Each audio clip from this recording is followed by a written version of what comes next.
Voici ce qu'il reste d'une enseigne de la compagnie égyptienne de téléphonie mobile Djezzy, au cœur de la capitale. Alger est en ébullition à la veille du match avec l'Égypte mercredi au Soudan. Tout ce qui est égyptien est pris pour cible dans le pays. Ici, Djezzy, c'est le symbole du capitalisme égyptien. Et par les temps qui courent, il ne fait pas bon être égyptien en Algérie. Les Algériens sont chauffés à blanc après les témoignages qui arrivent du Caire.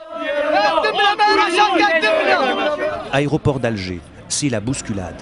Les premiers supporters arrivent d'Égypte, il y a de nombreux blessés. Ces Algériens veulent savoir ce qu'il s'est passé, pas le résultat du match, ils le connaissent déjà, mais les agressions subies par les supporters algériens au pays des pharaons. Oui, il y a des victimes. Ils nous ont frappés. Il y a un jeune homme de Blida qui est décédé, je crois. Il y avait aussi le Kabyle, il jouait le tambour. Il s'est éteint les cheveux. Ils lui ont fracassé sa colonne vertébrale. Les supporters algériens n'ont pu quitter le stade qu'à 4 h du matin. L'escorte égyptienne nous a emmenés à l'aéroport, sirène hurlante, pour bien avertir les Égyptiens qu'on était là, un code. Puis ils nous ont abandonnés à notre sort. On a reçu encore des coups. Et je ne parle pas de ceux qui sont venus par route. Des femmes algériennes ont été déshabillées. Mais selon l'ambassadeur au Caire, aucun décès n'est à signaler. Et Toufik de prendre à partie la foule pour lancer un message en direction des Égyptiens. Vous les Égyptiens, quand vous êtes venus chez nous à Blida, on vous a bien accueillis. Vous êtes jaloux de nous, jaloux de notre drapeau. Un pont aérien a été mis en place entre Alger et la capitale soudanaise. Tous au Soudan, scandent ces jeunes. Le match est à haut risque. Au Caire, certains supporters algériens avaient même souhaité la défaite de leur propre équipe pour sauver leur peau. Le match, bon, ils ont gagné 2-0. Hein.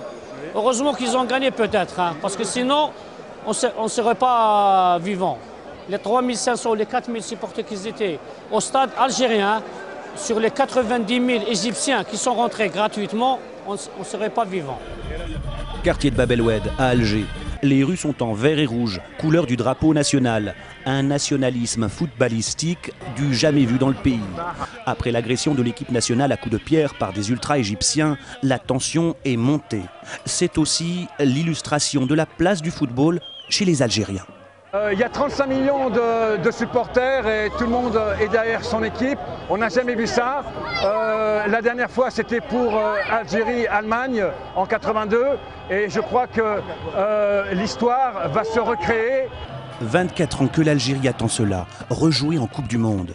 Les rues sont prises d'assaut. La police, d'habitude sur le qui-vive, laisse faire. Les tubes pour la qualification font un tabac.